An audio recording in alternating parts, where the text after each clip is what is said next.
I think that we're being hurt very badly by the, I would call it the witch hunt. So Rudy knows it's a witch hunt. And we've had a phony witch hunt deal. And I have this witch hunt constantly going on for over 12 months now. President Trump and the ongoing probe that could ultimately threaten his presidency. Since taking office, Donald Trump has been locked in an unprecedented confrontation with special counsel Robert Mueller over his investigation into Russia's meddling in the 2016 presidential campaign and his possible obstruction of justice. Now, a Frontline documentary titled Trump Showdown goes inside that fight. Take a look. Donald Trump says, "Can I expect loyalty from you?" Comey sees danger. President Trump, he knows a shakedown when he sees it. The call for a special counsel just gets louder. Justice Department appointed a special counsel. Bob Mueller cares about one thing: indicting bad guys and putting them in prison. A president is trying to control the Justice Department's investigation into him. Phony Russia witch hunt. That's extraordinary. Here to tell us more is producer and Frontline reporter Gabrielle Schonder.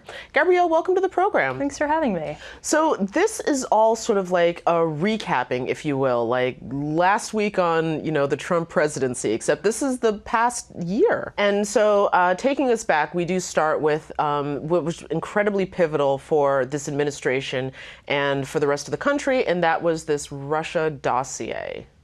Yeah, so during the transition, the leaders of the intelligence community travel up to New York to brief President-elect Trump on Russian interference in the 2016 election, the election he had just won.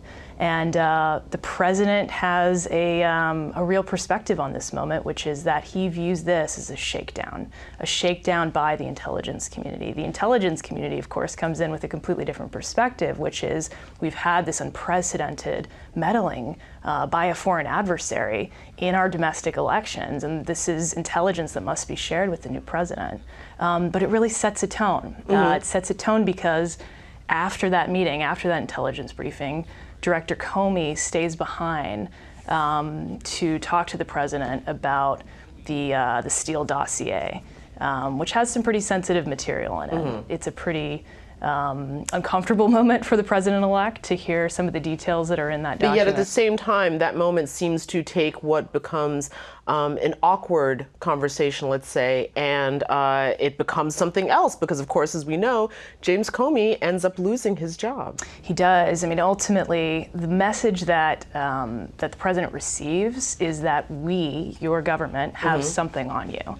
And it's a pretty interesting perspective. And the president immediately starts sort of defending himself when the information is presented to him, so much so that Comey leaves that meeting, goes down to his SUV, and starts typing memos, contemporaneous notes that we now sort of rely on for an account of that moment, to sort of explain, hey, this is how the president sort of responded to that briefing. Now, there's another very important player in all of this, even though he doesn't make an appearance, so to speak, and that's Roy Cohn. Tell me about what influence he has had on the president, on the man, Donald Trump. Yeah, so Roy Cohn was a sort of no-holds-bar, pretty aggressive New York attorney who begins working with Donald Trump in the 70s, and they develop a pretty incredible codependency. He had worked with President Trump's father, but he's very influential on the younger Trump in kind of a formative year.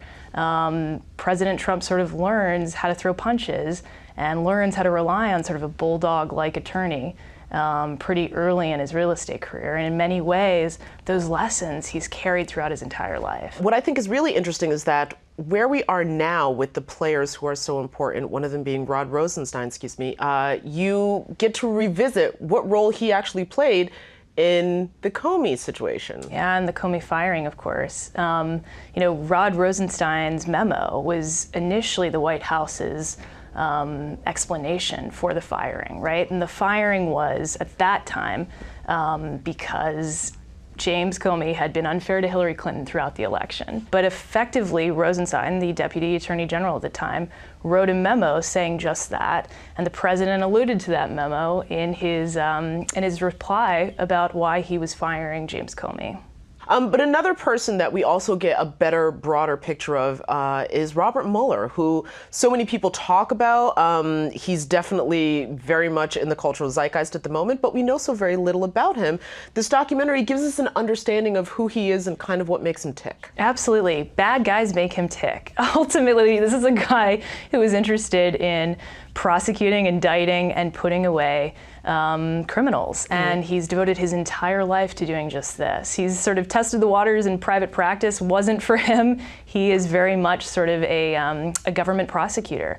And he's really well respected in Washington by both sides of the aisle, but he's attracted a certain legal talent to help him in this investigation that's really kind of a star team. Yeah, which I think gets described as the A-team in the documentary. Somebody in our film describes it as sort of the scene at the beginning of the Avengers when all the heroes come together.